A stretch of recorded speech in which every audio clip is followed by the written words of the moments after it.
I've always wanted to travel, which I did do when I was quite a bit younger. I went to Australia, America, and sort of lived and worked. So I wanted to do that and achieve that. I always wanted to have a career actually in the field of disability, because I grew up volunteering in various sort of disability groups. So I've always wanted to have a job in that area, and I have, and I did. I always wanted to be a mother, and I am. Is there anything else that you'd like to do that you just haven't done yet? Definitely. I want to go to France to the war graves. I can't think of anything else. I don't look very long term anymore, so I think my goals have sort of shifted to very short ones. Well, let's talk a little bit about that then. What has caused you to sort of change your mindset in your own life then?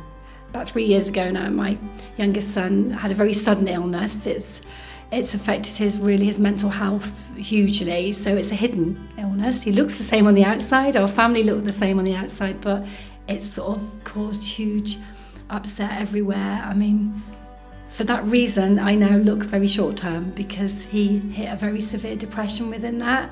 So every day was a day to get through for a little while. So I think now I just look at in very small steps, celebrate small things, and bigger goals just seem very blurry. What seems real is the everyday stuff now.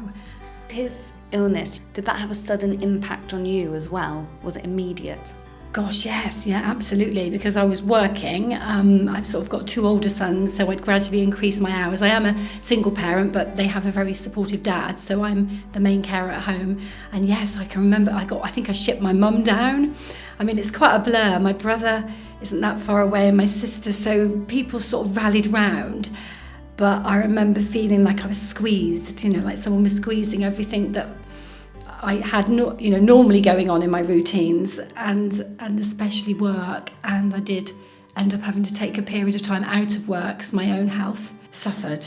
Basically, I think I kept going. I didn't want to acknowledge that I had to lose things, and then my body just stopped me. I got ill actually, and ended up in bed, and everybody had to look after me as well. So I think it just was so sudden, that you sort of feel like you're climbing a ladder and you're not getting to the top. But probably the first 6 months were like that. And you touched on there about your own health.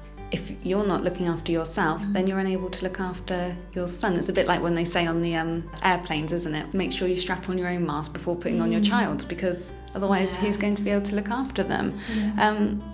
What kind of impact did it have on your health? And at what point did you realise, oh gosh, I'm not coping with this situation?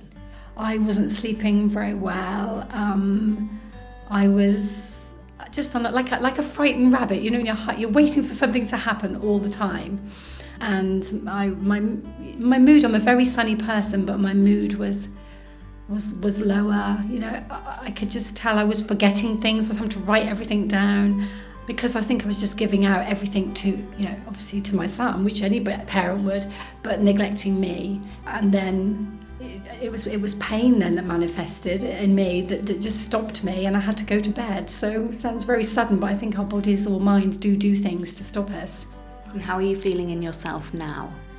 Yeah, really, really good. I mean, people might think I'm going to pretend at saying that. No, really good, because I have got such a vibrant lot of people around me. I've always had good friends, and I think you find out who your friends really are when anything crisis happened. And I feel like I've been able to give an awful lot to a lot of other people too, with my experience, which is valuable for my sort of self-esteem, I suppose. Sounds like you've had so much support since you sort of realised the position that you were in. Is there enough support for carers to prevent them from becoming ill themselves, or getting to the point of they need a lot of help? I think there is enough support there, but it's about knowing that it's there. And I'm quite articulate. I'm in the business, like I said, of disability, if you like, so I sort of know where to go. I have a very good GP, so I think it's still sadly a bit hit and miss. Going back to what we were talking about at the beginning of the interview, you mentioned how your kind of bigger goals are just a bit of a blur now, and you've had to readjust and maybe set different goals. Do you ever resent the situation you're in?